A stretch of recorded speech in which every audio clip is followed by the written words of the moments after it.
अस्सलाम वालेकुम दोस्तों, मैं हूं डॉक्टर कोमल अज़मत और आप देख रहे हैं मेरा चैनल द केयर एरिया। मौसम के मुताबिक मैं आपके साथ जिस टॉपिक के साथ आई हूं वो है कफ़। सबसे पहले तो आपको ये मालूम होना चाहिए कि कफ़ जो है वो दो तरह की होती है। नंबर वन जो है वो उसे हम वेट कफ़ कहते हैं, प्रोडक्टिव कफ़।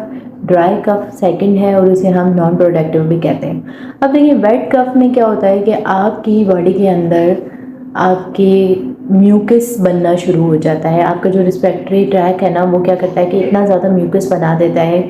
और जो आपकी ड्राई कफ़ होती है उसमें आपको कोई म्यूकस वगैरह नहीं होता, बल्कि आपके गले में एक इरिटेशन सी होती है, टिकल सा होता है। वो आपका जो अपर रिस्पिरेटरी ट्रैक्ट होता है वो इरिटेट हो गया होता है। अब देखें, जो वेट कफ़ है वो होती किस वजह से है। बहुत सारी इन्फेक्शंस या इन्फ्लेमेशंस जब आपको हो जाती हैं तो उसकी वजह से होती है। फॉर एग्जांपल, नमूनिया हो जाता है, आपको चेस्ट इन्फेक्शन हो जाता है, ब्रोंकाइटिस, फ्लू वगैरह का इन्फेक्शन हो जाता है, फ्लू और बुखार, सर्दी इस तरह का इन्फेक्शन हो जाता है।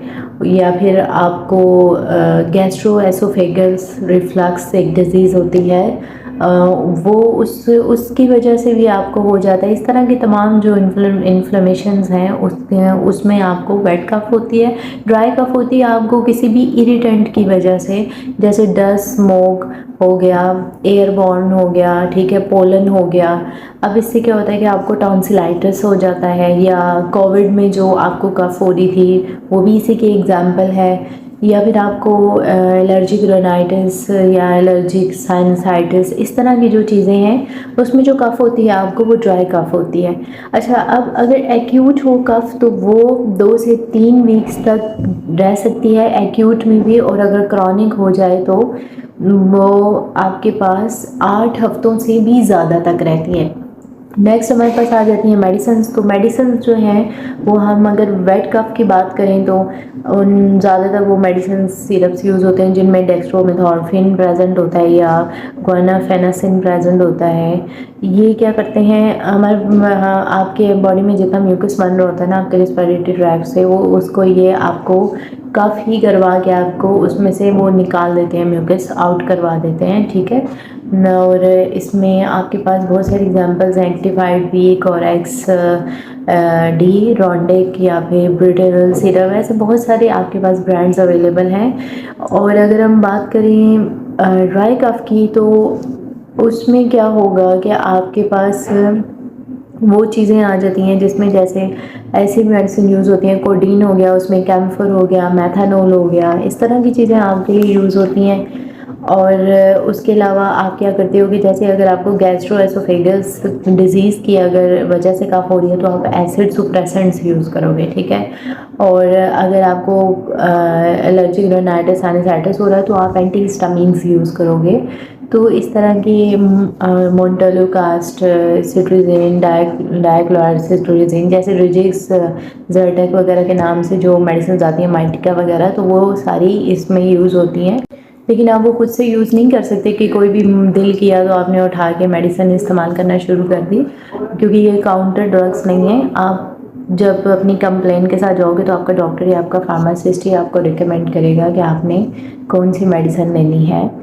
और उसके अलावा आप जैसे तूत स्याह वगैरह इस तरह के जो सिरप्स आते हैं एंटीटसिव, वो भी आप ले सकते हैं, क्योंकि उन्होंने क्या करना होता है कि आपका जो कफ है उसको सप्रेस करना होता है, और इरिटेशन हो रही होती है तो इसको वो काफ़ी सप्रेस करेगा।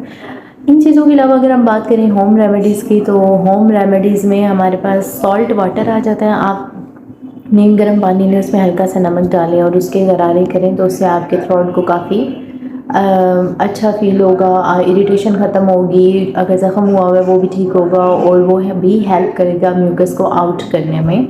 सेकंड चीज़ आपके पास ये आ जाती है कि आप स्टीम इन्हेलेशन लें, ठीक है, घर में भी आप ले सकते हैं। अगर आपके पास वो नहीं है, न्यूबलाइज़र नहीं है, तो आप पानी गर्म करें किसी पॉट में और उससे स्टीम ले लें।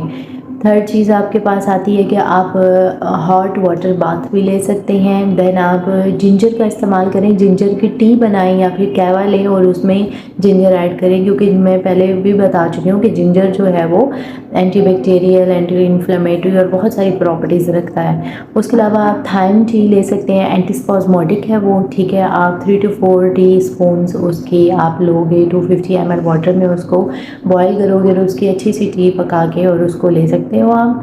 पिपरमेंट टी ले सकते हैं आप, पिपरमेंट की लोजेंजेस भी आती हैं वो भी ले सकते हैं, वो भी काफ़ी इफ़ेक्टिव हैं। और उसके अलावा आप क्या कर सकते हैं कि हनी ले सकते हैं। हनी जो है वो भी आपको बहुत ज़्यादा हेल्प करता है, क्योंकि उसकी भी anti inflammatory, anti bacterial, anti viral इस तरह की प्रॉपर्टीज़ होती हैं। तो आप एक गर्म पानी लें एक गिलास में और उसमें 1 चम्मच शहद डाल दें और उसको आप ले लें, तो ये भी आपको काफ़ी इफ़ेक्टिव होगा।